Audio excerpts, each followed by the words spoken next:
Hello, bachcho. Let's read the question. The question over here says, which one of the following is common to multicellular fungi, filamentous algae, and protonema of mosses?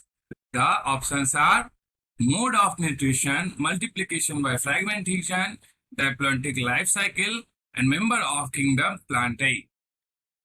So the ये हमें क्या पूछ रहा है कि ये जो multi cellular बहुकोशिकाएं fungi होते हैं, साथ साथ जो वो फिलामेंट वाले एल्गी और जो प्रोटोनेमा जिनमें मोसेस के जो प्रोटोनेमा वाले ऑर्गेनिज्म या लिविंग क्रिएचर हैं, उनमें किस तरह के कॉमन चीज देखने को मिलती है। इनमें से चार स्टेटमेंट्स पॉइंट दिए गए हैं हम लोगों को। इनमें से हमें फाइंड आउट करना है कि कौन सा जो है ये मैच तीनों ऑर्गेनिज्म में अच्छे तरीके से मैच करता है, मेल खाता है। तो क्वेश्चन को सॉल्व करने से पहले हम लोगों को कुछ की कंसेप्ट डिस्कस करने चाहिए। जैसा कि हम लोगों ने पढ़ा है कि हमारा जो एल्गी होता है, एल्गी एंड मॉस, ये किसमें इंक्लूड करते हैं?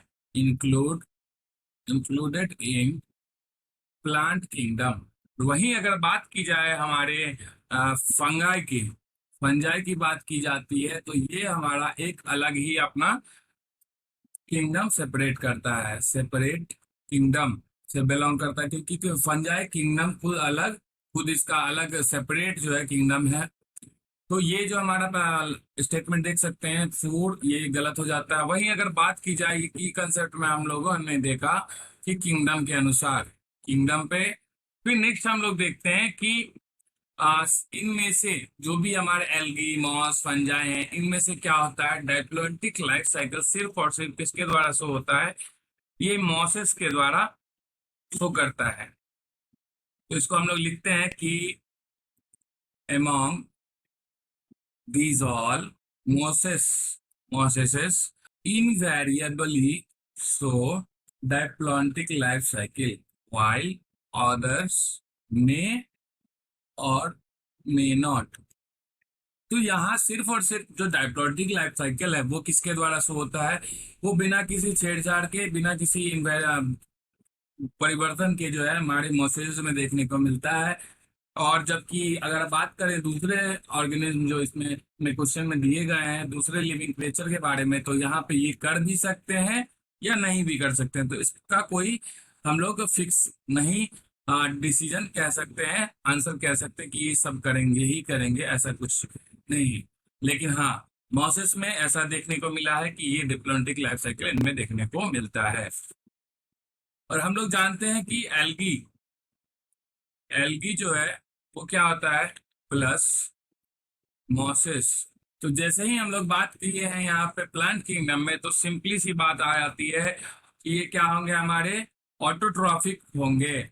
और वहीं फंजाई क्या होता है? ये हमारा हेट्रोट्रॉफिक होता है, यानी कि ये जो है दूसरे पे डिपेंडेंट होते हैं।